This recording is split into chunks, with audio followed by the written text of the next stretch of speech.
наследование, закон Томаса Моргана. Хадижат Богатырева на своих уроках полностью приковывает внимание детей. На педагогическом поприще она трудится уже 25 лет. За это время Хадижат научилась находить подход к любому ребенку, тем более, если его нужно подтянуть в предмете. Уроки для нее не просто занятия, а маленькая жизнь, которую она проживает вместе со своими учениками. Я живу с этими детьми, этой школой, этой работой. Это самое основное сейчас. Желательно, чтобы дети получали качественные знания, чтобы они были воспитаны, чтобы были толерантны. Над этим работаем.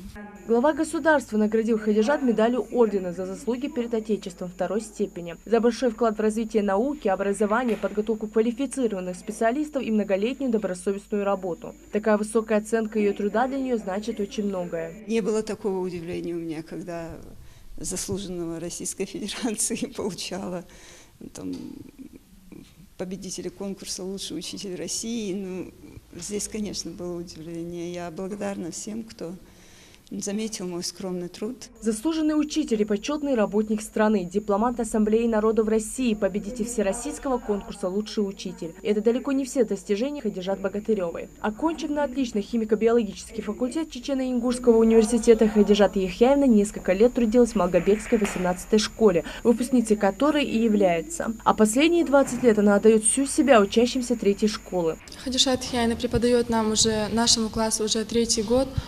Мы знаем ее как доброго, но в то же время требовательного учителя. Я считаю, что это профессионал своего дела. Она доступна, интересна, излагает материал.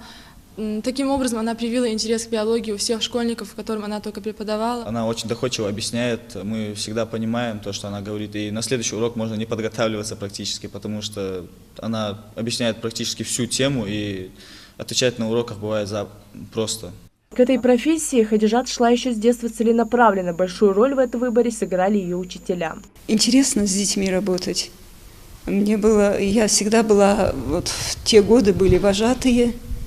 Мы ходили в младшие классы, занимались, что-то с ними делали.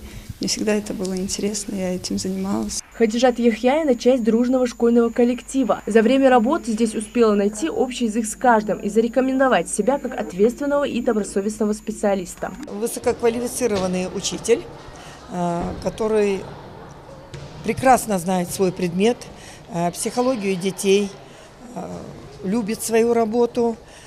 И я считаю, что все награды, которые ею получены, заслужены большим трудом. Профессия учителя сложная, признается Хадижат. На вопрос, что нужно сделать, чтобы добиться такого высокого уровня и стать действительно профессионалом в педагогической сфере, Хадижат Яхьяевна отвечает. Без любви к детям никаких планов, никаких он выполнить свои, ничего у него не получится. Первое – это, конечно, любить детей. Мака Келиматова, Магомед Урусханов, Новости 24.